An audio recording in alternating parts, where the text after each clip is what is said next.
ಇಲ್ಲಿ 5 ಕಂದಾಯ ಗ್ರಾಮಗಳು ಬರ್ತಾ ಇದೆ. ಬಿದಿರುಗುಪ್ಪೆ, ಅರೇನೂರು, ಜಿಗಳ, ಇಂಡ್ಲಬೇಲೆ ಮತ್ತು ಚಿಕ್ಕನಹಳ್ಳಿ. ಕಂದಾಯೇತರ ಗ್ರಾಮಗಳು 3 ಇದೆ: ಮಳ್ಳೇನಹಳ್ಳಿ, ನರಸಾಪುರಂ ಮತ್ತು ಸಿಲ್ಕ್ ಫಾರಮು. ಈಗ ಮಳ್ಳೇನಹಳ್ಳಿ ಮತ್ತು ನರಸಾಪುರಕ್ಕೆ ಇವಾಗ ಕಂದಾಯ ಗ್ರಾಮದ ಸ್ಥಾನಮಾನವನ್ನು ಕೊಟ್ಟಿರೋದಿದೆ. ಒಟ್ಟು 2011ರ ಜನಸಂಖ್ಯೆಯಂತೆ 9618 ಜನಸಂಖ್ಯೆ ಇದೆ. ಆದರೆ ಹಾಲಿ ಇದರ 2ರಷ್ಟು ಜನಸಂಖ್ಯೆಯನ್ನು ನಾವು ನೋಡ್ಬೋದಾಗಿರ್ತದೆ. ಒಟ್ಟು ಗ್ರಾಮ ಪಂಚಾಯತಿನಲ್ಲಿ 25 ಮಂದಿ ಸದಸ್ಯರಿರ್ತಾರೆ. ಒಟ್ಟು 3 ಸರ್ಕಾರಿ ಹಿರಿಯ ಪ್ರಾಥಮಿಕ ಶಾಲೆಗಳು, 5 ಕಿರಿಯ ಪ್ರಾಥಮಿಕ ಪಾಠಶಾಲೆಗಳು, 6 ಖಾಸಗಿ ಶಾಲೆಗಳು, ಅಂಗನವಾಡಿ ಕೇಂದ್ರಗಳು 7 ಇದೆ. ಅದರಲ್ಲಿ 2 ಬಾಡಿಗೆನಲ್ಲಿ ನಡೀತಿದೆ.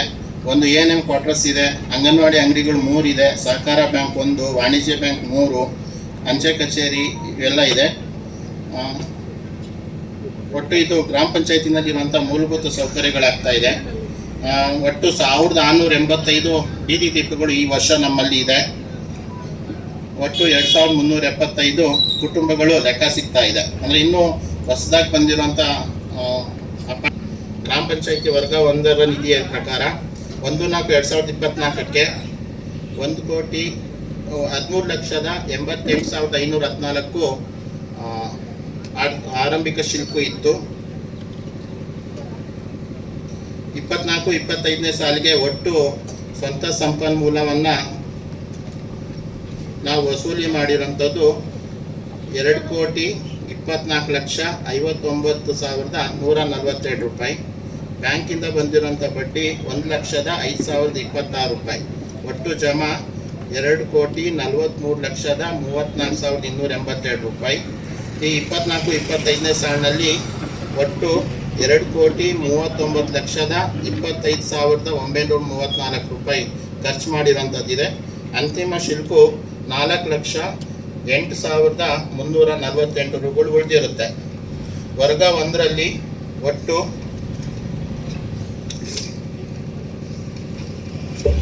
60 ಕಾಮಗಾರಿಗಳನ್ನ ಕೈಗೊಂಡಿರಲಾಗಿರುತ್ತೆ. 60 ಕಾಮಗಾರಿಗಳ ಒಟ್ಟು ಖರ್ಚು 1,24,16,104 ರೂಪಾಯಿ ಆಗಿರುತ್ತೆ. ಅದೇ ರೀತಿ 15ನೇ ಹಣಕಾಸಿನಲ್ಲಿ ಪ್ರಾರಂಭಿಕ ಶುಲ್ಕ 82,55,340 ರೂಪಾಯಿಗಳು. 24-25ನೇ ಸಾಲಿನಲ್ಲಿ ಸರ್ಕಾರದಿಂದ ಬಂದಂಥ ಅನುದಾನ 45,14,237 ರೂಪಾಯಿ. ಅಂತಿಮವಾಗಿ 30,16,415 ರೂಗಳು ಅಕೌಂಟ್ನಲ್ಲಿ ಉಳಿದಿರುತ್ತೆ. ಒಟ್ಟು 15ನೇ ಹಣಕಾಸಿನಲ್ಲಿ 24-25ನೇ ಸಾಲಿನಲ್ಲಿ 33 ಕಾಮಗಾರಿಗಳನ್ನ ಕೈಗೊಂಡಿದ್ದು ಅದು ಒಟ್ಟು ಖರ್ಚು 83,15,681 ರೂಗಳು ಆಗಿರ್ತವೆ. ಅದೇ ರೀತಿ NREGA ಸ್ಕೀಮ್ನಲ್ಲಿ ತೊಂದರೆ ಆಗುತ್ತೆ ಅಂತ ಕೊಡಲ್ಲ. ಇದು ತೋಟಗಾರಿಕೆ ಬೆಳೆಗಳು ಗ್ರೀನ್ ಹೌಸ್ಗಳಲ್ಲಿ ಮಾಡ್ತಾರಲ್ಲ, ಆ ಬೆಳೆಗಳಿಗೆ ಹೊಡಿತಕ್ಕಂಥ ಔಷಧಿಗಳು ನಮ್ಮ ರೇಷ್ಮೆ ಬೆಳೆಗೆ ತೀರಾ ಮಾರಕ ಆಗಿರುತ್ತೆ. ಹಾಗಾಗಿ ಆಮೇಲೆ ಹುಳುಗಳು ಗೂಡಕ್ಕೆ ಸುತ್ತಲ್ಲ. 7 ದಿನ 8 ದಿನ ಆದ್ರೂ ತಿನ್ಕೊಂಡೇ ಇರ್ತದೆ ಹೊರತು ಗೂಡು ಸುತ್ತಕ್ಕೆ ಬರಲ್ಲ. ಆ ಥರ ಔಷಧಿಗಳು ಬಂದಿದೆ. ಸುಮಾರು 2 ಕಿಲೋಮೀಟ್ರ್ ದೂರದಲ್ಲಿ ಗ್ರೀನ್ ಹೌಸ್ ಕೊಡಿದ್ರೆ ಇಲ್ಲೇ ರೇಷ್ಮೆ ಹುಳುಗಳು ಸುಮ್ಮನೆ ಹಾಕ್ಬಿಡ್ತವೆ, ಗೂಡು ಕಟ್ತೀನಿ. ಆ ಥರ ಒಂದು ಪರಿಸ್ಥಿತಿ ಇದೆ. ಆದರೆ ಯಾರೋ ಸ್ವಲ್ಪ ಜನ ಇದ್ರೂ ಬಂದಿರ್ತಕ್ಕಂಥವ್ರು ಆಸಕ್ತಿ ವಹಿಸಿ ಯಾರನ್ನ ಮಾಡ್ತೀವಿ ಅಂತ ಮುಂದೆ ಬಂದರೆ ಅವ್ರಿಗೆ ರೇಷ್ಮೆ ಇಲಾಖೆಯಲ್ಲಿ ದೊರೀತಕ್ಕಂಥ ಸೌಲಭ್ಯಗಳ ಬಗ್ಗೆ ನಾನು ಮಾಹಿತಿ ಕೊಡೋಕ್ಕೆ ಬಂದಿದ್ದೀನಿ. ಇದು ಒಂದು ಹೊಸ ತಳಿ ನಾಟಿ ಮಾಡ್ಕೊಳ್ಳೋದಕ್ಕೆ MGNREGA ಯೋಜನೆಯಲ್ಲಿ 1 ಎಕರೆ ಹಿಪ್ಪನೆಲ್ಲ ನಾಟಿ ಮಾಡ್ಕೊಳ್ಳೋದಕ್ಕೆ 220 ಮಾನವ ದಿನ ಕೂಲಿ ವೆಚ್ಚ ಲಭ್ಯ ಇದೆ. ಒಂದು ದಿನಕ್ಕೆ 270 ರೂಪಾಯಿ ಕೂಲಿ ವೆಚ್ಚ ಇದೆ. ಅದಲ್ಲದೆ ಹನಿ ನೀರಾವರಿ ಘಟಕ ಅಳವೆ ಮಾಡ್ಕೊಳ್ಳೋದಕ್ಕೆ ಮಾಡ್ತೀವಿ.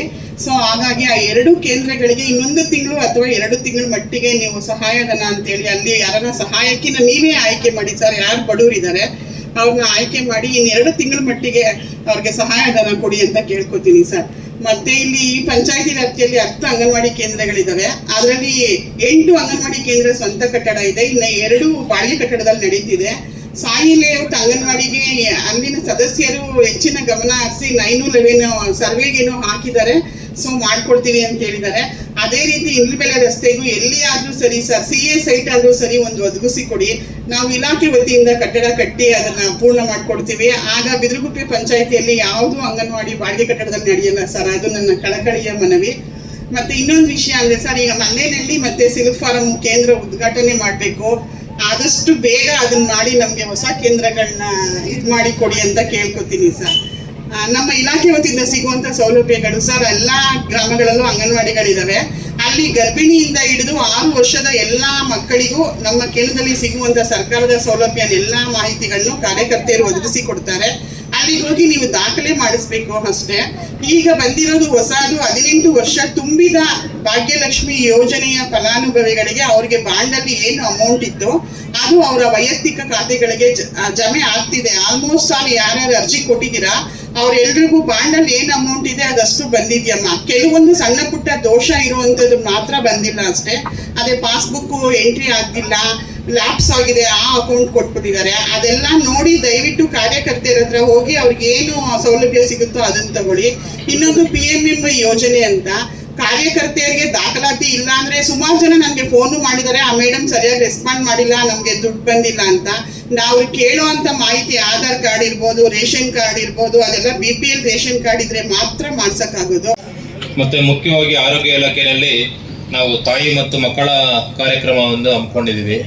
ತಾಯಿ ಪ್ರೆಗ್ನೆಂಟ್ ಆದಾಗಿಂದ ಇಟ್ಕೊಂಡು ಡೆಲಿವರಿ ಆಗೋವರೆಗೂ ಅವರಿಗೆ ಉಚಿತವಾದ ಸೌಲಭ್ಯಗಳನ್ನ ನೀಡ್ತೀವಿ. ಮತ್ತು ANC ಆದಾಗ ಅವ್ರಿಗೆ ಇಂಜೆಕ್ಷನ್ ಕೊಡ್ತೀವಿ. ಮತ್ತು ಅವ್ರೇನಾದ್ರು ಅನಿಮಿಕ್ ಇದ್ದರೆ ಅವ್ರಿಗೆ iron and folic acid tablets ಕೊಡ್ತೀವಿ. ಮತ್ತು ಅವ್ರಿಗೆಲ್ಲ ಕಷ್ಟ ಆಗುತ್ತೆ, ಬರೋದಕ್ಕೆ ತುಂಬ ದೂರ ಇದೆ ಹಾಸ್ಪಿಟ್ಲ್ ಅಂದಾಗ ನಮ್ಮ ಆಶಾ ಕಾರ್ಯಕರ್ತರು ಇದ್ದಾರೆ. ಅವರು ತಮ್ಮ ಮನೆ ಬಾಗಿಲಿಗೆ ಬಂದು ANC ಎಷ್ಟು ಜನ ಇದ್ದಾರೆ ಅವ್ರನ್ನೆಲ್ಲ ಮನೆಗೂ ಭೇಟಿ ಮಾಡಿ ಗುರುತಿಸಿ ಅವ್ರನ್ನೆಲ್ಲ ರಿಜಿಸ್ಟರ್ ಮಾಡಿಕೊಂಡು ಅವ್ರಿಗೆ ANC ಕಾರ್ಡ್ಗಳನ್ನ ವಿತರಣೆ ಮಾಡ್ತಾರೆ. ಮತ್ತು ಅಲ್ಲಿ ಇನ್ನೂ ಎಳೆ ಮಕ್ಕಳು ಯಾರಾದ್ರು ಇದ್ದರೆ ಅವ್ರಿಗೆಲ್ಲ ಇಂಜೆಕ್ಷನ್ಸ್ ಮಾಡೋದು. ಮತ್ತು ವಯಸ್ಸಾಗಿರೋರಿದ್ದರೆ ಮತ್ತು ಈಗೆಲ್ಲ ಅಬೌವ್ 30 years ಅವ್ರನ್ನೆಲ್ಲ ಕಂಪಲ್ಸರಿ ಮನೆಯಲ್ಲಿ NC ಕಾರ್ಯಕ್ರಮ ಅಂತ ಒಂದು ಮಾಡ್ತಾ ಇದ್ದೀವಿ. ಮನೆಗೂ ಹೋಗಿ ನಮ್ಮ ಆಶಾ ವರ್ಕರ್ಸು ಮತ್ತು ನಮ್ಮ ಆರೋಗ್ಯ ಇಲಾಖೆಯಿಂದ ಯಾರಿಗಾದ್ರೂ BP ಇದೆಯಾ, ಶುಗರ್ ಇದೆಯಾ ಮನೆಗೆ ಹೋಗಿ ಚೆಕ್ ಮಾಡ್ತಾರೆ. ದಯವಿಟ್ಟು ಅದನ್ನೆಲ್ಲ ಸದುಪಯೋಗ ಪಡಿಸ್ಕೊಳ್ಳಿ. ಯಾರಿಗಾದ್ರೂ BP ಶುಗರ್ ಇದ್ದರೆ ಫ್ರೀಯಾಗಿ ಉಚಿತವಾಗಿ ಟ್ರೀಟ್ಮೆಂಟ್ ಕೊಡ್ತೀವಿ. 1ರಿಂದ 10ನೇ ತರಗತಿವರೆಗೆ ಪ್ರತಿಭಾವಂತ ಶಿಕ್ಷಕರಿಂದ ಒಂದು ಗುಣಮಟ್ಟದ ಶಿಕ್ಷಣವನ್ನು ಇಲಾಖೆ ವತಿಯಿಂದ ನೀಡಲಾಗುತ್ತದೆ. ಹಾಗೂ ವರ್ಷದ ಪ್ರಾರಂಭದಲ್ಲಿ ಎಲ್ಲ ಮಕ್ಕಳಿಗೂ ಕೂಡ ಉಚಿತವಾದಂಥ ಪಠ್ಯಪುಸ್ತಕವನ್ನು ಇಲಾಖೆ ವತಿಯಿಂದ ಒದಗಿಸಲಾಗುತ್ತದೆ. ಹಾಗೂ 2 ಜೊತೆ ಸಮವಸ್ತ್ರಗಳನ್ನು ಎಲ್ಲ ಮಕ್ಕಳಿಗೂ ಕೂಡ ಇಲಾಖೆ ವತಿಯಿಂದ ಒದಗಿಸಲಾಗ್ತದೆ. ಹಾಗೂ ಸರ್ಕಾರಿ ಶಾಲೆಗಳಲ್ಲಿ 1ರಿಂದ 10ನೇ ತರಗತಿಯಲ್ಲಿ ವ್ಯಾಸಂಗ ಮಾಡತಕ್ಕಂಥ ಮಕ್ಕಳಿಗೆ ವಾರದ 5 ದಿನಗಳ ಕ್ಷೀರಭಾಗ್ಯ ಮತ್ತು 6 ದಿನಗಳ ಕಾಲ ಎಲ್ಲ ಮಕ್ಕಳಿಗೂ ಮೊಟ್ಟೆಯನ್ನು ವಿತರಣೆ ಮಾಡ್ತಾ ಇದ್ದೇವೆ. ಮೊಟ್ಟೆಯನ್ನು ಸೇವಿಸದೇ ಇರತಕ್ಕಂಥ ಮಕ್ಕಳಿಗೆ ಬಾಳೆಹಣ್ಣು ಕೂಡ ಇಲಾಖೆ ವತಿಯಿಂದ ವಿತರಣೆ ಮಾಡ್ತಾ ಇದ್ದೇವೆ. ಹಾಗೂ ಮಕ್ಕಳಿಗೆ ಬಿಸಿಯೂಟನ್ನು ಕೂಡ ಎಲ್ಲ ಮಕ್ಕಳಿಗೂ ಒದಗಿಸ್ಕೊಡ್ತಾ ಇದ್ದೇವೆ. ಮಕ್ಕಳಿಗೆ ಒಂದು ಪೂರಕ ಪೌಷ್ಟಿಕ ಆಹಾರವನ್ನು ಇಲಾಖೆ ವತಿಯಿಂದ ನಾವು ನೀಡ್ತಾ ಇದ್ದೇವೆ. ಮತ್ತೆ ನಮ್ಮಲ್ಲಿ ಕೃಷಿ ಭಾಗ್ಯ ಯೋಜನೆ ಇದೆ, ಕೃಷಿ ಹೊಂಡ. ಅದು 10x10 metre, 12x12 metre, 15x15 metre, 18x18 metre ಮತ್ತು 21x21 ಮೀಟರ್ ಇದೆ. ಅದರಲ್ಲಿ ನೀವು ನಮ್ಮದು ಒಂದು ಪ್ಯಾಕೇಜ್ ಇದೆ.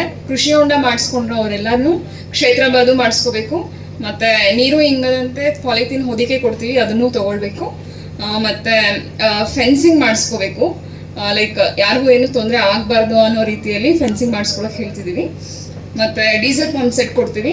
ಮತ್ತು ಬೆಳೆಗೆ ನೀರನ್ನು ಹಾಯಿಸ್ಕೊಳ್ಳೋದಕ್ಕೆ ಇದು ಡ್ರಿಪ್ ಅಥವಾ ಸ್ಪ್ರಿಂಕ್ಲರ್ಸ್ ತೊಗೋಬೇಕಾಗುತ್ತೆ ಕೃಷಿ ಭಾಗ್ಯ ಯೋಜನೆಯಲ್ಲಿ. ಇದಿಷ್ಟು ಹೇಳ್ತಾ ಇನ್ನೇನಾದರೂ ಮಾಹಿತಿ ಬೇಕಿದ್ರೆ ನಮ್ಮ ಇಲಾಖೆಗೆ ಬಂದು ಕಾಂಟ್ಯಾಕ್ಟ್ ಮಾಡಿ. ಈ ಗ್ರಾಮ ಪಂಚಾಯತಿಯಲ್ಲಿ ಒಂದು 230-240 ನಿವೇಶ ರೈತರು ಈಗ ಆನ್ಲೈನಲ್ಲಿ ಎಂಟ್ರಿ ಇದೆ.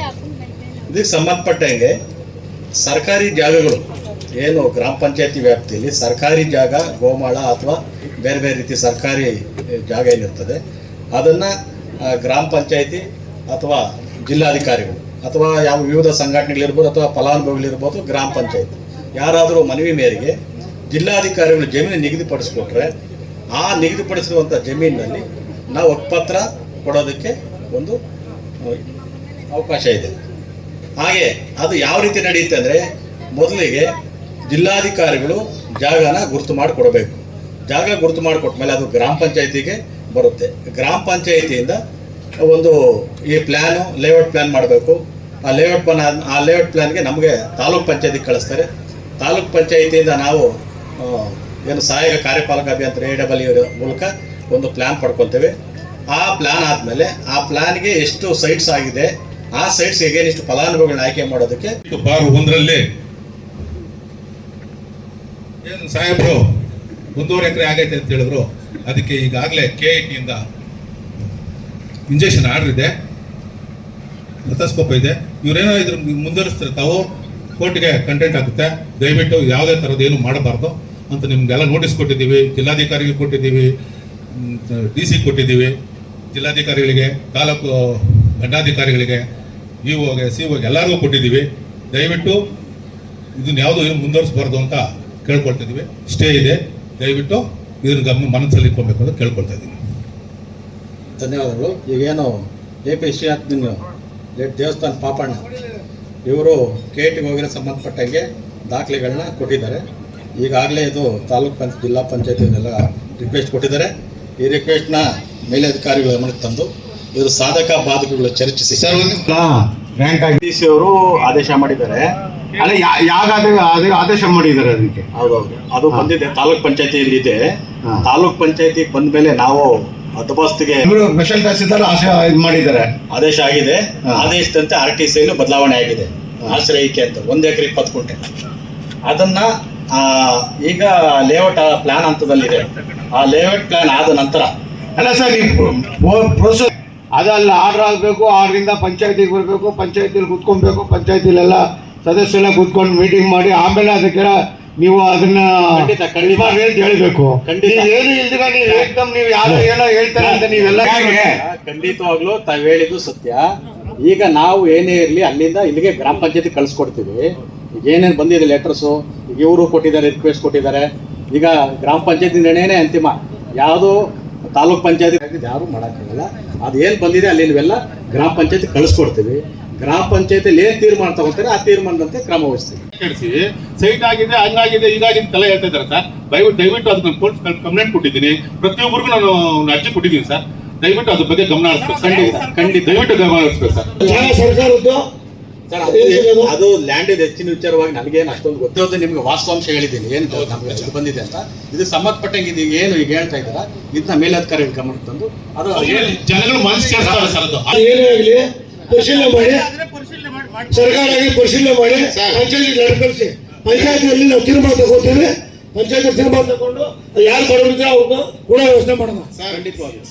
ಇವರು ತಹಸೀಲ್ದಾರ್ ಇರ್ಬೋದು, ಪ್ರೆಸಿಡೆಂಟ್ DC ಇರ್ಬೋದು, DC ಇರ್ಬೋದು, ಯಾರೇ ಅಧಿಕಾರಿಗಳು ಏನೇ ಇದ್ರೂ ಆ ಪ್ರೋಸೆಸ್ ಆದಕ್ಕೆ ಮುಂದೆ ಸುಮ್ಮನೆ ಅಪಪ್ರಚಾರ ಮಾಡಿ ಆಗೋಗ್ಬಿಡ್ತು ಬಂದ್ಬಿಡ್ತು ಕೊಟ್ಬಿಡ್ರಿ ಪಂಚಾಯತಿಯಲ್ಲಿ ಮಾಡ್ರಿ, PDOಗೆ ಸುಮ್ಮನೆ ಪ್ರಚಾರ ಹಾಕೋದು, ಮಾಡ್ರಿ ಅದು ಮಾಡ್ರಿ ಇದು ಮಾಡ್ರಿ ಅಂತ ಅನ್ನಿಸರಿ ಯಾಕೆ ತೊಂದರೆ ಕೊಡ್ತಾರೆ?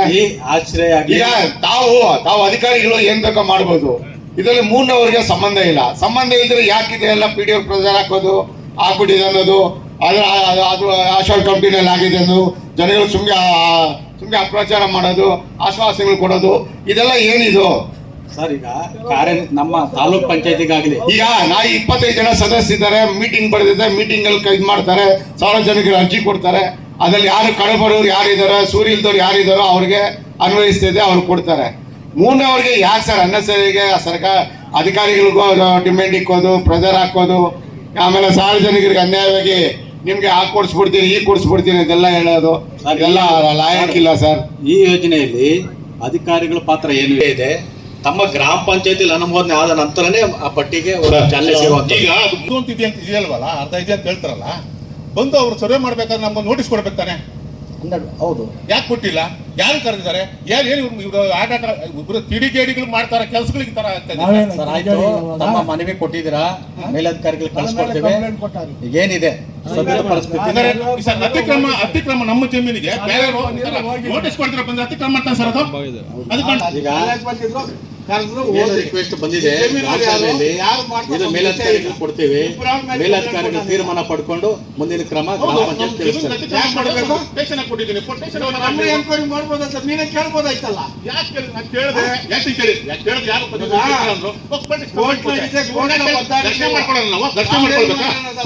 ಈಗ ನಾನು ಕಂಪ್ಲೇಂಟ್ ಕೊಟ್ಟಿರ್ತೀರಿನಾ ಇವ್ರ ಮೇಲೆ ಗಲಾಟೆ ಮಾಡೋದು ಮುಖ್ಯ. ಈಗ ತಮ್ಮಲ್ಲಿ ಬಿಡಿ, ಚರ್ಚೆ ಬಿಡಿ. ಈಗ ಬಿಡಿ ಇವ್ರೆ, ಹೌದಪ್ಪ, ನೀನ್ ಚರ್ಚೆ ಬಿಡಿ. ಈಗ ಈಗ ಸರ್ ಇಲ್ಲಿ ಮಾತಾಡಿ, ಇಲ್ಲ ಮಾತಾಡಿ, ಇಲ್ಲಿ ಮಾತಾಡಿ. ನಾನು ನಿನ್ನ ಹತ್ರ ಮಾತಾಡೂ ಇಲ್ಲ, ಪೊಲೀಸ್ ಕಂಪ್ಲೇಂಟ್ ಕೊಟ್ಟಿದ್ದೀನಿ ಅಷ್ಟೇ. ಕೋರ್ಟ್ ಪರಿಶೀಲನೆ ಮಾಡಿ ಅದನ್ನ ಇದು ಮಾಡ್ತೀವಿ. ಬಿಡಿ, ತಮ್ಮಲ್ಲಿ ಮಾತಾಡೋದು ಬಿಡಿ. ಓದೇ ಒಂದು ಸೈನ್ ಕೋರ್ಟ್ ಐತೆ, ನೀವು ಐತೆ ಒದ್ದಾಡ್ರಿ, ಇನ್ನೂ ಪರವಾಗಿಲ್ಲ. ನೀನು ನಮ್ದು ಜಮೀನು ಒಳಗೆ ಬರಲ್ಲ, ಲೇಔಟ್ ಒಳಗೆ ಇದ್ದಿದ್ರಲ್ಲ, ಲೇಔಟ್ ಒಳಗೆ ಸೈನ್ ಹಾಕಿ ಸರ್ ಅದು ಅಧಿಕಾರಿಗಳು ತೋರಿಸಿ ಬಂದಿಲ್ಲ, ಜಮೀನು ಈಗ ನೀವೇನ್ ಕೊಟ್ಟಿದ್ರ ಮೇಲಧಿಕಾರಿಗಳ ಗಮನ ಎಲ್ಲ ಡಾಕ್ಯುಮೆಂಟ್ಸ್ ಕೊಟ್ಟಿದ್ದೀನಿ. ಆಯ್ತು, ಅದನ್ನ ಕಳಿಸ್ಕೊಡ್ತೀವಿ, ಪರಿಶೀಲನೆ ಮಾಡಿಸ್ತೀವಿ. ಪರಿಶೀಲನೆ ಮಾಡಿ ಆಮೇಲೆ ಮುಂದಿನ ಕ್ರಮ. ಪರಿಶೀಲನೆ ಮಾಡೋದ ಬಿಡಿ. ಈಗ ಇವರು ಅವರು ಅರ್ಜಿ ಕೊಟ್ಟಿದ್ದಾರೆ, ಎಲ್ಲ ಇದು ಮಾಡಿದ್ದಾರೆ. ನೀವೊಂದು ರಿಪೋರ್ಟ್ ಹಾಕಿ ಡಿ ಸಿ ತಹಸೀಲ್ದಾರ್ಗೆ, ಅಸಿಸ್ಟೆಂಟ್ ಡಿ ಸಿ ಇವ್ರಿಗೆ ಇವ್ರಿಗೆ ಒಂದು ಬರೀರಿ ನೀವು. ಇದು ನಿಮ್ಗೆ ಆದ್ಮೇಲೆ ನಿಮ್ಗೆ ಆದೇಶ ಬಂದ ತಕ್ಷಣ ನೀವು ಮಾಡಿ.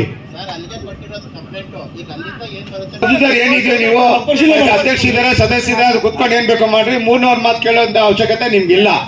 ಇಲ್ಲ ಸದಸ್ಯರ ಮಾತು ಕೇಳ್ತೀವಿ, ಇಲ್ಲ ಸರ್ಕಾರ ಮಾತು ಕೇಳ್ತೀವಿ, ಕೇಳ್ಕೊಂಡು ನೀವು ಇದು ಮಾಡ್ರಿ ಅಷ್ಟೇ.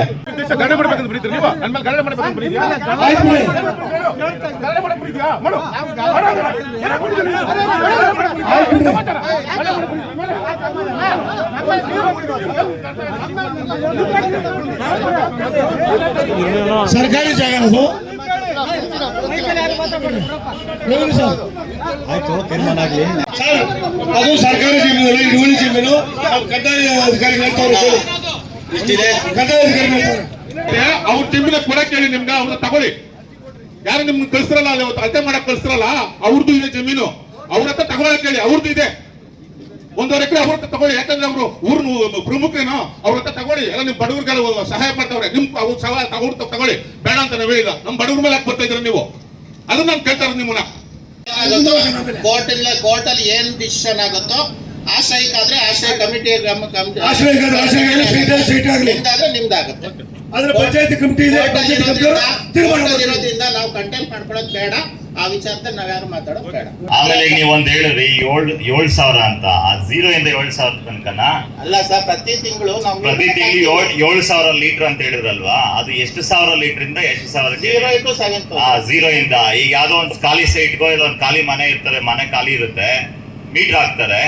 ಮೀಟರ್ ಹಾಕಿದ್ರೆ 75 ರೂಪಾಯಿ ಕಟ್ಬೇಕಾ? 0 ಅಲ್ವಾ ಅದು? ಸರ್ ಅದನ್ನೇ ಹೇಳ್ತಿರೋದು. ಈಗ ಬಳಕೆ ಮಾಡೋದಕ್ಕೆ ಹೇಳ್ತಿರೋದು ಸರ್. ಬಳಕೆಗೆ 5 ಲೀಟರ್ ಯೂಸ್ ಮಾಡಿದ್ರಪ್ಪ, ಮನೆಯಲ್ಲಿ ಯೂಸ್ ಮಾಡಿಲ್ಲ. ಒಂದ್ ನಿಮಿಷ ಸರ್, ನೀವು ಅದನ್ನೇ ಹೇಳಿ, ಫ್ರೀ ಹೇಳಿ, ಒಂದು 500 ಲೀಟರ್ ಫ್ರೀ ಹೇಳಿ. ಇಲ್ಲ ಸರ್, ಫ್ರೀನೇ ಇಲ್ಲ. 1,000 ಲೀಟರ್ ಬಳಕೆ ಮಾಡ್ತಿರ್ತಾರೆ ಅಂದ್ರೆ ಅವ್ರು 10 ರೂಪಾಯಿ ಕಟ್ಬೇಕಾಗತ್ತೆ. 10 rupees ಅಪ್ ಟು 7,000 ತನಕ ಯೂಸ್ ಮಾಡುವಂತ 75 ರೂಪಾಯಿ. ಇಲ್ಲ ಸರ್, ಇದು ಪೂರ್ತಿ ಇಡೀ ರಾಜ್ಯಕ್ಕೆ ಒಂದೇ OM. ರೆಂಟಲ್ ಮನೆಗಳಿಗೆ ಯಾವ ತರ ಮಾಡ್ತೀರಾ? ರೆಂಟಲ್ ಮನೆಗಳಿಗೆ ಮೀಟರ್ ಒಂದೇ ನಲ್ಲಿ ಇರುತ್ತೆ, ನೀರು ಜಾಸ್ತಿ ಬಳಕೆ ಮಾಡ್ತಿರ್ತಾರೆ. ವಾಣಿಜ್ಯಕ್ಕೆ ಬಂದಾಗ, ವಾಣಿಜ್ಯ ರೇಟ್ ಬಂದಾಗ ಈ 20,000 ಲೀಟರ್ ನಾವೇನ್ ಬಳಕೆ ಮಾಡ್ತಾ ಇದೀವಲ್ಲ, 1 ರೂಪಾಯಿ 6 ಪೈಸಾ 1 ಲೀಟರ್ಗೆ ಅಂತೇಳಿ ಅದೇ ಲೆಕ್ಕ ಬರ್ತದೆ. ಕಮರ್ಷಿಯಲ್ ಬಿಲ್ಡಿಂಗ್ಸ್ಗೆ 1.4 ಪೈಸೆ, ಹೋಟೆಲ್ಸ್ಗೆ 1.4 ಹೇಳ್ತೀವಿ ಸರ್. ಅದೇ 256 ರೂಪಾಯಿಯನ್ನ ಕಟ್ಬೇಕಾಗತ್ತೆ. ಕಮರ್ಷಿಯಲ್ ರೇಟು ಬೇರೆ ಬೇರೆ ಇದೆ. ಅದ್ರದ್ದು ನಾವು ಪ್ರತಿ ಒಂದು ಪಾಂಪ್ಲೆಟ್ ಅನ್ನ ಹೊಡಿಸಿ ಈ ವಿಚಾರದಲ್ಲಿ ಈ 15 ದಿನಗಳಲ್ಲಿ, ಈ 1 ತಿಂಗಳಲ್ಲಿ ಎಲ್ಲಾ ಮನೆಗಳಿಗೂ ತಿಳಿಸ್ಕೊಡುವಂತ ವ್ಯವಸ್ಥೆ ಮಾಡ್ತೀವಿ. ಸೆಪ್ಟೆಂಬರ್ 1ನೇ ತಾರೀಕಿನಿಂದ ಈ ಫೀಸ್ ಕಲೆಕ್ಷನ್ ಮಾಡೋದಕ್ಕೆ ಈ ಗ್ರಾಮ ಸಭೆ ಮೂಲಕ ಅನುಮೋದನೆ ಪಡೆಯೋದಕ್ಕೆ ಕೇಳ್ಕೊತಾ ಇದ್ದೀವಿ. ಸರ್ಕಾರಕ್ಕೆ ಅದು ಮೀಟರ್ ಹಾಕಿರಲ್ಲ, ಫ್ರೀ ಓಡ್ತಿರುತ್ತೆ ಅದು. ಅಲ್ಲ ಸರ್, ಈಗ ದೇವಸ್ಥಾನಗಳಿಗೆ ನಾವೇ ನೋಡಿದ್ವಿ, ದೇವಸ್ಥಾನಗಳಿಗೆ ಮೀಟರ್ ಇಲ್ಲ, ನೀರ್ ಬಿಟ್ಟಾಗ ನೀರ್ ಬರುತ್ತೆ ಸರ್. ಈಗ ಖಾಲಿ ಸೈಟ್ ಇದಾಕಿದ್ದಾರೆ, ನಲ್ಲಿ ಹಾಕಿದ್ದಾರೆ. ಆ ನಲ್ಲಿಗೆ ಬೇರೆಯವ್ರು ಏನೋ ಪೈಪ್ ಹಾಕೊಂಡು ಸರ್, ಇವಾಗ ಯಾರ್ ನಲ್ಲಿ ಹಾಕ್ಸ್ಕೊಂಡವ್ರೆ ಅವ್ರ ಜವಾಬ್ದಾರಿ ಇರುತ್ತೆ. ಈಗ ಕರೆಂಟ್ ನನ್ ಕೊಡ್ತೀರಾ? ನನ್ ಮನೆ ಮೀಟರ್ ಹಾಕ್ಸ್ಕೊಂಡಿದೀನಿ, ಪಕ್ಕದ ಮನೆ ದೀಪ ಉರಿಸ್ಕೊಳ್ಳಿ, ಬಿಡ್ತೀರಾ? ಬಿಡಲ್ಲ ಅಲ್ವಾ? ನೀರು ಹಂಗೇನೆ. ಈಗ ಅದಕ್ಕೇನು ತಾಂತ್ರಿಕವಾಗಿ ಏನು ತೊಂದರೆ ಇತ್ತೋ ಅದನ್ನೆಲ್ಲನೂ ನಿವಾರಣೆ ಮಾಡಿರುವಂಥದ್ದಿದೆ. ಯಾರ್ಯಾರು ಗ್ರಾಮ ಠಾಣಾ ವ್ಯಾಪ್ತಿನಲ್ಲಿ ತಮ್ಮ ಆಸ್ತಿಗಳಿದೆಯೋ ಅವರೆಲ್ಲರೂ ಅವರ ಒಂದು ಯಾರು ಮಾಲೀಕತ್ರು ಇರ್ತಾರೆ ಅವರ ಒಂದು ಫೋಟೋ, ಅವ್ರದ್ದು ಒಂದು identity card xerox, Aadhaar card ಬಿಟ್ಟು ಬೇರೆದು ಯಾವ್ಯಾವುದು ಡ್ರೈವಿಂಗ್ ಲೈಸೆನ್ಸ್ ಆಗತ್ತೆ, ಪಾಸ್ಪೋರ್ಟ್ ಆಗತ್ತೆ, ವೋಟರ್ ಲಿಸ್ಟ್ ಆಗತ್ತೆ, ರೇಷನ್ ಕಾರ್ಡ್ ಆಗತ್ತೆ, ಈ ತರದನ್ನ ಕಾಪಿ ಮತ್ತೆ ಆ ಒಂದು ಆಸ್ತಿಗೆ ಸಂಬಂಧಪಟ್ಟಂತೆ ಯಾವ್ಯಾವ ದಾಖಲೆಗಳಿದೆಯೋ ಅಷ್ಟರದ್ದು ಒಂದು ಜೆರಾಕ್ಸ್ ಅನ್ನ ಗ್ರಾಮ ಪಂಚಾಯತಿಗೆ ಸಲ್ಲಿಸಿದ್ರೆ ಈಗ ಮೊದಲಿನ ತರ ವ್ಯವಸ್ಥೆ ಇಲ್ಲ. ನಾವೇ ಅದರದ ಒಂದು ಗ್ರಾಮ ಠಾಣಾ ನಕ್ಷೆಗೆ ಗ್ರಾಮ ಪಂಚಾಯತಿಯಿಂದನೇ ಕ್ರಮ ವಹಿಸ್ತೀವಿ. ಯಾವ್ಯಾವುದು ಗ್ರಾಮ ಠಾಣಾದ ಒಳಗಡೆ ಇದೆಯೋ ಅವ್ರಿಗೆಲ್ಲರಿಗೂ 200 ರೂಪಾಯಿ ಫೀಸ್ ಬರುತ್ತೆ. ಆ 200 ರೂಪಾಯಿ ಫೀಸ್ ಕಟ್ಟಿದು ಅವರು ಈ ಖಾತವನ್ನ ಮಾಡ್ಕೋಬಹುದು. ಯಾವ್ಯಾವ ಆಸ್ತಿಗಳು ಗ್ರಾಮ ಠಾಣಾ ಅಂಚಿನಲ್ಲಿ ಇರ್ತವೆ ಅಥವಾ ಯಾವ್ಯಾವ್ದು ಸರ್ಕಾರಿ ಕಾಲುವೆ ಕುಂಟೆ ಈ ಥರ ಅಕ್ಕಪಕ್ಕದಲ್ಲಿ ಇರ್ತವೆ ಅಂತ ಒಂದು ಗ್ರಾಮ ಠಾಣಾ ಆಸ್ತಿಗಳೆಲ್ಲವೂ ಮೋಜಡಿಗೆ ಹೋಗ್ತವೆ. ಅವರೆಲ್ಲರೂ 800 ರೂಪಾಯಿ ಫೀಸ್ ಅನ್ನ ಕಟ್ಟಬೇಕು. ಮೊದ್ಲು ಹೆಂಗಿತ್ತು ಅಂದ್ರೆ ವ್ಯವಸ್ಥೆ, ನಾವು ಅರ್ಜಿ ಹಾಕಿ ಕೊಟ್ಬಿಡ್ತಿದ್ವಿ, ಅವ್ರೋಗಿ ನಾಡ್ ಕಚೇರಿನಲ್ಲಿ ಹೋಗಿ ದುಡ್ಡು ಕಟ್ಟಬೇಕಾಗಿತ್ತು. ಈಗ ಆಗಿಲ್ಲ, ಗ್ರಾಮ ಪಂಚಾಯತಿನಲ್ಲೇ ದುಡ್ಡು ಕಟ್ಸ್ಕೊತೀವಿ, ರಸೀದಿ ಕೊಡ್ತೀವಿ, ಅವ್ರೋಗಿ ನಾಡ್ ಕಚೇರಿಯಿಂದ ಮೂವ್ ಮಾಡಿಸ್ಕೋಬಹುದು. ಈ ತರದ ವ್ಯವಸ್ಥೆ ಈಗ ಆಗಿರುವಂತದ್ದಿದೆ. ಯಾರ್ಯಾರಿಗೆ ನಮ್ಮ ಒಂದು ಗ್ರಾಮ ಪಂಚಾಯತಿ ಆಕ್ಟ್ ಇದೆಯಲ್ಲ, ಆಕ್ಟ್ ಅಲ್ಲಿ 199ನೇ ಪ್ರಕರಣಕ್ಕೆ ಸಿ ಅಂತ ಹೇಳಿ ಸೇರಿಸಿ ಒಂದು ಬದಲಾವಣೆಯನ್ನ ಮಾಡಿದ್ದಾರೆ. 199 ಸಿ ಅಂತೇಳಿ. ಈ ಒಂದು ಬದಲಾವಣೆ ಪ್ರಕಾರ ಯಾವ್ಯಾವ ಆಸ್ತಿಗಳಿದೆಯೋ ಆ ಎಲ್ಲ ಆಸ್ತಿಗಳಿಗೂ ಈ ಖಾತವನ್ನ ಕೊಡೋದಿಕ್ಕೆ ವ್ಯವಸ್ಥೆಯನ್ನ ಮಾಡೋದಿಕ್ಕೆ ಆಕ್ಷೇಪಣೆಯನ್ನ ಕಾಲ್ ಮಾಡಿದ್ರು. 19ನೇ ತಾರೀಕುವರೆಗೂ ಆಕ್ಷೇಪಣೆಯನ್ನ ತೆಗೆದುಕೊಂಡಿದ್ದಾರೆ. ಈಗ ಫೈನಲ್ ಡ್ರಾಫ್ಟ್ ಬರ್ತಾ ಇದೆ. ಆ ಡ್ರಾಫ್ಟ್ ಪ್ರಕಾರ ಯಾವ್ಯಾವುದಕ್ಕೆ ಒಂದು ಬಾರಿ ನೋಂದಣಿ ಪತ್ರದ ವ್ಯವಹಾರ ಆಗಿರುತ್ತೋ ಅಂಥವುಗಳಿಗೆಲ್ಲನೂ ಈ ಖಾತವನ್ನ ಕೊಡಬೇಕು ಅನ್ನೋಂಥ ಒಂದು ಅಂಶ ಸರ್ಕಾರದ ಪರಿಶೀಲನೆಯಲ್ಲಿದೆ. ಇನ್ನೂ ಆರ್ಡರ್ ಕಾಪಿ ಬಂದಿಲ್ಲ. 11B ಅನ್ನೋಂಥ ಆಪ್ಷನ್ ಏನಿತ್ತು ನಮ್ಮ ಈ ಸ್ವತ್ತಿನಲ್ಲಿ ಅದನ್ನ ನಿಲ್ಲಿಸ್ಬಿಟ್ಟಿದ್ದಾರೆ. ಏಪ್ರಿಲ್ ತಿಂಗಳಿಂದನೇ ನಿಲ್ಲಿಸ್ಬಿಟ್ಟಿದ್ದಾರೆ. 6 ತಿಂಗಳಿಂದ ನಾವು ಯಾವುದು 11B ಮಾಡ್ತಾ ಇಲ್ಲ. ಈಗ ಅದು ಹೊಸ ಆಪ್ಷನ್ ಬಂದ ಮೇಲೆ ಸ್ಟಾರ್ಟ್ ಆಗುತ್ತೆ. ಆ ಸ್ಟಾರ್ಟ್ ಆದಾಗ ನಮಗೆ ಒಂದು 6 ತಿಂಗಳು ಮ್ಯಾಕ್ಸಿಮಮ್ 3 ರಿಂದ 6 ತಿಂಗಳು ಸಮಯಾವಕಾಶ ಕೊಡ್ತೀವಿ ಅಂತ ಹೇಳಿ ಸರ್ಕಾರದಲ್ಲಿ ಹೇಳಿರುವಂಥದ್ದಿದೆ. ಆ ಅವಕಾಶದಲ್ಲೇನೆ ಈ ಒಂದು 11B ಏನಿದೆಯೋ ಈ ಖಾತನ ಮಾಡಿಸ್ಕೋಬೇಕು. ರೆವಿನ್ಯೂ ಸೈಟ್ಸ್ ಇದ್ರು ಅಂದ್ರೆ ಒಂದು ಬಾರಿ ನೋಂದಣಿ ಪತ್ರ ಆಗಿರ್ಬೇಕು ಅಥವಾ ಮನೆ ಇರಬೇಕು. ಈ ತರದಿರೋದಕ್ಕೆ ಮಾತ್ರ ಸರ್ಕಾರದ ಮಾರ್ಗಸೂಚಿಗಳ ಪ್ರಕಾರ ಈ ಖಾತವನ್ನ ಕೊಡಬಹುದು. ಆ ಒಂದು 6 ತಿಂಗಳು ಕಾಲಾವಕಾಶ ಆದ್ಮೇಲೆ ಬರುವಂತ ಅರ್ಜಿಗಳನ್ನ ಯಾವುದೇ ಕಾರಣಕ್ಕೂ ಪರಿಗಣಿಸೋದಿರಬಾರ್ದು ಅಂತೇಳಿ ಆರ್ಡರ್ ಬರುವಂತದ್ದಿದೆ. ಅದರಾದ ನಂತರ ಅವುಗಳನ್ನ ಮಾಡ್ಕೊಳಕ್ ಆಗೋದಿಲ್ಲ. ಆದ್ಮೇಲೆ ಎಲ್ಲವೂ ಕಾನೂನಾತ್ಮಕವಾಗಿ ಇರ್ಬೇಕಾಗುವಂತ ಆಸ್ತಿಗಳಾಗ್ಬೇಕಾಗಿ ಬರುತ್ತೆ. ಅಂದ್ರೆ ಕನ್ವರ್ಷನ್ ಮಾಡಿಸ್ಬೇಕು, ಪ್ಲಾನಿಂಗ್ ಅಥಾರಿಟಿಗೆ ಪ್ಲಾನ್ ಅಪ್ರೂವ್ ಮಾಡಿಸ್ಕೊ ಬರ್ಬೇಕು. ಈಗ ಸುಪ್ರೀಂ ಕೋರ್ಟ್ ನ ಆರ್ಡರ್ ಹೋದ್ ಸತಿ ಇದು ಏನಾದ್ರು ಸರ್ಕಾರಿ ಭೂಮಿನಲ್ಲಿ ಮನೆ ಇದ್ರೆ ಈಗ ಬರೋ ಹೊಸ ಅವಕಾಶದಲ್ಲಿ ಹಕ್ಕುಪತ್ರ ಇಲ್ಲದೆ ಇರುವಂತ ಜಾಗ ಅಂತೇಳಿ ಒಂದು ಅವಕಾಶ ಕೊಡ್ತೀವಿ ಅಂತೇಳಿ ಹೇಳಿದ್ದಾರೆ. ಆ ಅವಕಾಶದ ಅಡಿನಲ್ಲಿ ಅವರು ಈ ಖಾತ ಮಾಡಿಸ್ಕೋಬೇಕಾಗಿ ಬರುತ್ತೆ. ಆದ್ರೆ ಈ ಖಾತಾನ ಇನ್ನೊಬ್ರಿಗೆ ಮಾರಂಗಿಲ್ಲ, ಬಳಸ್ಕೋಬಹುದು. ನಾನು ಆಸ್ತಿಯನ್ನ ಕರೆಂಟ್ಗೆ ಈ ಖಾತಾ ಕೊಟ್ರೆ ಆಗತ್ತೆ, ಆದ್ರೆ ಇನ್ನೊಬ್ರಿಗೆ ಮಾರೋದಿಕ್ಕೆ ಆಗೋದಿಲ್ಲ.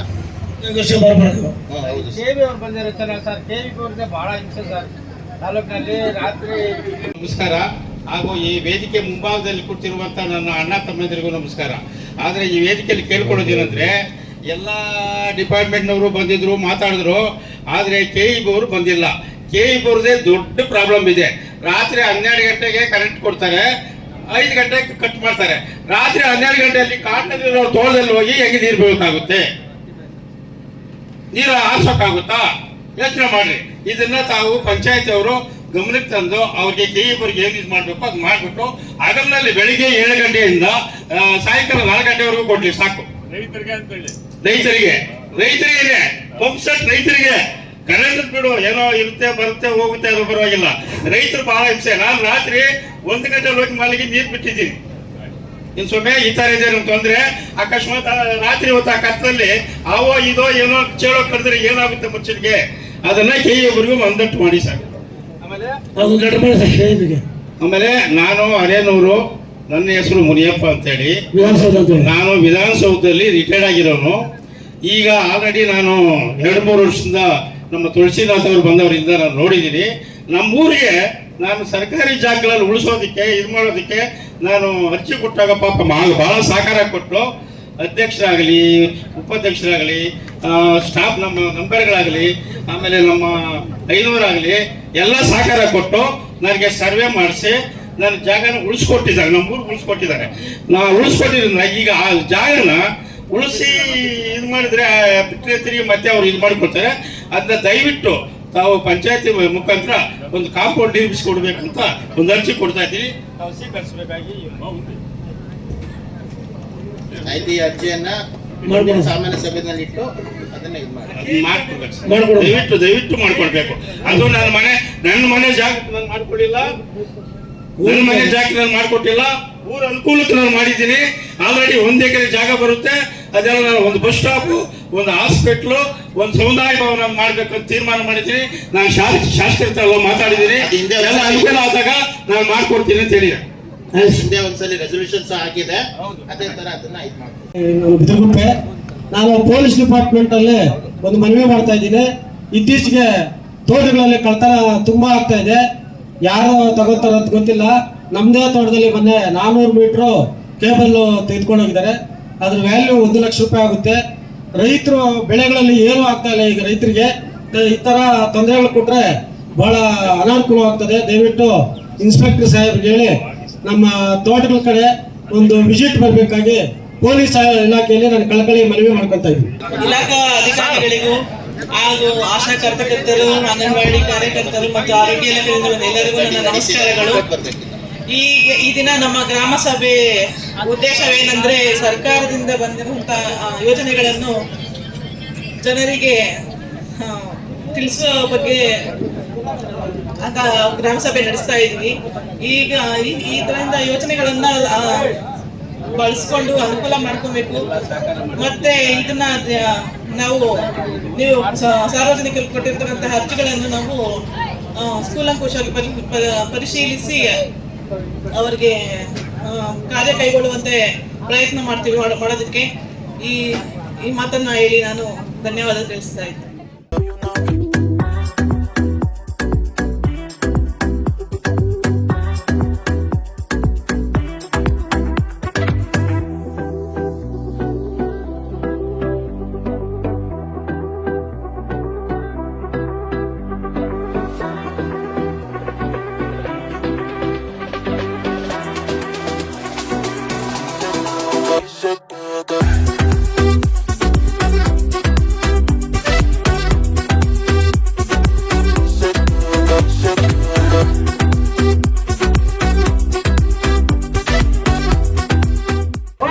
ಆನೇಕಲ್ ತಾಲೂಕು ಅತ್ಬೇಲೆ ಹೋಬಳಿ ಬಿದಿರುಪೆ ಗ್ರಾಮ ಪಂಚಾಯತಿಯ ಬಿದಿರುಪೆ ಪಂಚಾಯತಿ ಮುಂಭಾಗದಲ್ಲಿ ಈ ದಿನ ಗ್ರಾಮ ಸಭೆಯನ್ನು ಹಮ್ಮಿಕೊಂಡಿದ್ದೀವಿ. ಈ ಗ್ರಾಮ ಸಭೆಗೆ ಸುಮಾರು ನಮ್ಮ ಬಿದಿರುಪೆ ಗ್ರಾಮದ ಸುತ್ತಮುತ್ತ 700 ಗ್ರಾಮದವರು ಎಲ್ಲ ಬಂದು ಇವತ್ತು ಕುಂದುಕೊರತೆಗಳು ಹೇಳಿದ್ದಾರೆ. ನಾವು ಅದನ್ನೆಲ್ಲ ಪರಿಶೀಲನೆ ಮಾಡಿ ಇದು ಮಾಡ್ತಾಯಿದ್ದೀವಿ. ಮತ್ತು ನಾವು ನಮ್ಮ ಅವಧಿಯಲ್ಲಿ ಸರ್ಕಾರದ ಜಾಗಗಳು ಬಿದಿರುಪೆಯಲ್ಲಿ ಕಸವಿಲೆ ಹೊರಘಟ್ಟಕ್ಕೆ 1 ಎಕರೆ, ಇಂಡ್ಲಿಬೇಲೆಯಲ್ಲಿ 24 ಗುಂಟೆ ಮತ್ತು ಜಿಗಳ ಗ್ರಾಮದಲ್ಲಿ 50 ಅಡಿಗೆ 100 ಅಡಿ ಜಾಗ ಮತ್ತು ಅರೇಂದ್ರ ಗ್ರಾಮದಲ್ಲಿ 24 ಗುಂಟೆ ಜಮೀನುಗಳನ್ನು ನನ್ನ ಅವಧಿಯಲ್ಲಿ ಪಂಚಾಯತ್ ಹೆಸರಿಗೆ ಸರ್ಕಾರ ಜಿಲ್ಲಾಧಿಕಾರಿಗಳ ಆದೇಶ ಮಾಡಿ ಪಂಚಾಯತ್ ಹೆಸರಿಗೆ ಇವತ್ತು ಎಲ್ಲ ಪಂಚಾಯತ್ ಹೆಸರಿಗೇ ಪಾಣಿ ಬರ್ತಾಯಿದೆ. ಅದೇ ರೀತಿಯಾಗಿ ಅನುಪಮ ಅಧ್ಯಕ್ಷರಾದ ಮೇಲೆ ನಮ್ಮ ಪಂಚಾಯತಿಯಲ್ಲಿ ಅಭಿವೃದ್ಧಿ ಕೆಲಸಗಳಾಗ್ತದೆ. ಇವಾಗ ಕಸವಿಲೆ ಘಟಕ ಇನ್ನು ಅರ್ಜೆಂಟಾಗಿ ಅದನ್ನು ಉದ್ಘಾಟನೆ ಮಾಡ್ತಾಯಿದ್ದೀವಿ. ಎಲ್ಲ ನಮ್ಮ 25 ಜನ ಸದಸ್ಯರುಗಳು ಸೇರಿ ಪಂಚಾಯತಿನ ಅಭಿವೃದ್ಧಿ ಪಡಿಸ್ತಾ ಇದ್ದೀವಿ ಅಂತ ಹೇಳ್ತಾ ನಾನು 2 ಮಾತನ್ನು ಮುಗಿಸ್ತಾ ಇದ್ದೀನಿ. ಇವತ್ತು ನಮ್ಮ ಬಿದಿರುಗುಪ್ಪೆ ಗ್ರಾಮ ಪಂಚಾಯತಿ ಆವರಣದಲ್ಲಿ ಗ್ರಾಮ ಸಭೆಯನ್ನು ಆಯೋಜಿಸ್ಕೊಂಡಿದ್ವಿ. ಇದಕ್ಕೆ ಸಾರ್ವಜನಿಕರೆಲ್ಲ ಬಂದು ತಮ್ಮ ಕುಂದುಕೊರತೆಗಳನ್ನು ಎಲ್ಲ ನೀಡಿ ಅರ್ಜಿಗಳ ಮುಖಾಂತರ ನೀಡಿದ್ದಾರೆ. ಅವರಿಗೆ ಮುಂದಿನ ದಿನಗಳಲ್ಲಿ ಅವರ ಅರ್ಜಿಗಳನ್ನು ಪರಿಶೀಲಿಸಿ ಅವರಿಗೆ ಅವರ ಯಶಸ್ವಿ ಮಾಡಿಕೊಡ್ತೀವಿ. ಮತ್ತು ಈ ದಿನ ಎಲ್ಲ ಗ್ರಾಮಸ್ಥರು ಬಂದು ಸೇರಿ ಗ್ರಾಮ ಸಭೆಯನ್ನು ತುಂಬ ಯಶಸ್ವಿಯಾಗಿ ನಡೆಸಿಕೊಟ್ಟಿದ್ದಾರೆ. ನಮ್ಮ ಸದಸ್ಯರು ಎಲ್ಲ ಸೇರಿ ಚೆನ್ನಾಗಿ ಗ್ರಾಮ ಸಭೆ ನಡೀತು. ಅದಕ್ಕೆ ತುಂಬ ಖುಷಿ ಆಯಿತು. ಇದಕ್ಕೆ ಅವ್ರಿಗೆಲ್ಲರಿಗೂ ಒಂದು ಧನ್ಯವಾದಗಳನ್ನು ತಿಳಿಸ್ಕೊಡ್ತೀನಿ. ಪಂಚಾಯತಿ ಎಲ್ಲ ನಾಗರಿಕ ಬಂಧುವರಿಗೆ ಮತ್ತು ಅಧ್ಯಕ್ಷರು ಮತ್ತು ಉಪಾಧ್ಯಕ್ಷರುಗಳಿಗೆ ಎಲ್ಲರೂ ವಂದನೆ ತಲುಪಿಸ್ತೀನಿ. ಮತ್ತು ನಮ್ಮ ಬಿದಿರುಗುಪ್ಪೆ ಪಂಚಾಯತಿ ಇವತ್ತಾಗಿರೋಂಥ ಗ್ರಾಮ ಸಭೆಯಲ್ಲಿ ಎಲ್ಲ ಕುಂಟಕೊರತೆಗಳೆಲ್ಲನೂ ಎಲ್ಲ ಸಾರ್ವಜನಿಕರು ಅರ್ಜಿ ಕೊಟ್ಟು ಅವನ್ನೆಲ್ಲ ನಾವು ನಿರ್ನಾಮ ಮಾಡಿದ್ದೀರಿ. ಎಲ್ಲ ಇಡೀ ಗ್ರಾಮದಲ್ಲಿ ಎಲ್ಲ ಕಡೆನೂ ಕಾಮಗಾರಿಗಳೆಲ್ಲ ಮಾಡಿ ಅಭಿವೃದ್ಧಿ ಮಾಡಿದ್ದೀರಿ. ಬಟ್ ನೆಕ್ಸ್ಟು ಅದೇ ರೀತಿ ಮಾಡ್ಕೊಂಡು ಹೋಗ್ತೀರಿ. ಫಸ್ಟ್ ಎಲ್ಲನೂ ಅಭಿನಂದನೆಗಳು. 25-26ನೇ ಸಾಲಿನ ಮೊದಲನೇ ಸುತ್ತ ಗ್ರಾಮ ಸಭೆ ಈ ದಿನ ನಮ್ಮ ಅಧ್ಯಕ್ಷತೆಯಲ್ಲಿ ತುಂಬ ಚೆನ್ನಾಗಿ ನಡೆದಿದೆ. ಸುಮಾರು ಎಲ್ಲ ಇಲಾಖೆಯ ಅಧಿಕಾರಿಗಳು ಬಂದು ಆ ಇಲಾಖೆಯಲ್ಲಿ ಏನೇನು ದೊರೀತದೆ ಅಂತ ನಮ್ಮ ಗ್ರಾಮ ಪಂಚಾಯಿತಿಯ ಎಲ್ಲ ಸಾರ್ವಜನಿಕರು ತಿಳಿಸ್ಕೊಟ್ಟಿದ್ದಾರೆ. ಇನ್ನೂ ಸುಮಾರು ಇಲಾಖೆ ಬರಬೇಕಾಯಿತು, ಗೊತ್ತಿಲ್ಲ. ಪ್ರತಿ ಇಲಾಖೆಗೂ ಪಂಚಾಯತಿನಿಂದ ಅರ್ಜಿ ಕೊಟ್ಟಿರ್ತಾರೆ, ಬರಲಿಲ್ಲ. ಬಂದಿರೋರಿಗೆ ಹಾಗೂ ಪಂಚಾಯತಿನಿಂದ ಆಗೋ ರೀತಿ ಎಲ್ಲ ಒಳ್ಳೆ ಕೆಲಸಗಳು ಮಾಡಿಕೊಡ್ತೀನಿ. ಅದೇ ರೀತಿ ಈ ವರ್ಷ ಮಕ್ಕಳಿಗೆ SLC ಪಾಸ್ ಆದಂಥ ಮಕ್ಕಳಿಗೆ 5,000 ಸಹಾಯಧನ ಕೊಡ್ತಾ ಇದ್ದೀವಿ. ಮುಂದಿನ ರೀತಿಯಲ್ಲಿ ಇದೇ ಸಹ ಒಳ್ಳೆ ಕೆಲಸಗಳು ಮಾಡ್ಕೊಂಡು ಹೋಗ್ತೀವಿ. ದಿನ ನಮ್ಮ ಬಿದರೂಪೆ ಗ್ರಾಮ ಪಂಚಾಯತಿನಲ್ಲಿ ಗ್ರಾಮ ಸಭೆಯನ್ನು ಹಮ್ಮಿಕೊಂಡಿದ್ವಿ. ಈ ಗ್ರಾಮ ಸಭೆಗೆ ಎಲ್ಲ ಅಧಿಕಾರಿಗಳು ಮತ್ತು ನಮ್ಮ ಗ್ರಾಮ ಪಂಚಾಯತಿ ಸದಸ್ಯರು, ಅಧ್ಯಕ್ಷರು, ಉಪಾಧ್ಯಕ್ಷರು ಎಲ್ಲ ಬಂದು ನಮ್ಮ ಈ ಗ್ರಾಮ ಸಭೆಯನ್ನು ತುಂಬ ಇದರಿಂದ ಮಾಡಿಕೊಟ್ಟಿದ್ದಾರೆ. ಈ ಗ್ರಾಮ ಸಭೆ ಉದ್ದೇಶ ಏನಂದರೆ ಈ ಮಕ್ಕಳಿಗೆ ಮತ್ತು ಈ ನಮ್ಮ ಪಂಚಾಯತಿ ವ್ಯಾಪ್ತಿನಲ್ಲಿರುವಂಥ ಈ ಖಾತೆಗಳನ್ನ ಉಚಿತವಾಗಿ ನಾವು ಮಾಡಿಕೊಡ್ತಾ ಇದ್ದೀವಿ. ಅದನ್ನು ಉಪಯೋಗ ಮಾಡ್ಕೋಬೇಕು ಎಲ್ಲ ಗ್ರಾಮಸ್ಥರು. ಈ ಗ್ರಾಮ ಪಂಚಾಯತಿ ಉದ್ದೇಶನೇ ಈ ಸರಿ ಲಾಸ್ಟ್ ಇದೆ, ಏನು 2025ಕ್ಕೆ ನಮ್ಮ ಗ್ರಾಮ ಪಂಚಾಯತಿ ಮುಕ್ತಾಯ 26ಕ್ಕೆ ಮುಕ್ತಾಯ ಆಗುತ್ತೆ. ಆದ್ದರಿಂದ ಎಲ್ಲ ಗ್ರಾಮಸ್ಥರಿಗೂ ಏನು ಹೇಳೋದಂದರೆ, ನಾವು ಉಚಿತವಾಗಿ ಖಾತೆಗಳನ್ನ ಮಾಡಿಕೊಡ್ತಾ ಇದ್ದೀವಿ. ನೀವು ಬಂದು ಅದನ್ನು ಉಪಯೋಗ ಮಾಡ್ಕೊಳ್ಳಿ. ಮತ್ತು ನಮ್ಮ ಪಂಚಾಯತಿ ವ್ಯಾಪ್ತಿನಲ್ಲಿರುವಂಥ ಎಲ್ಲ ಕಾಮಗಾರಿಗಳನ್ನು ಈ ಸರಿ ಪೂರ್ಣಗೊಳಿಸಬೇಕು ಅಂತ ನಾವು ಅಧ್ಯಕ್ಷರನ್ನ ಮನವಿ ಮಾಡ್ತಾ ಇದ್ದೀವಿ.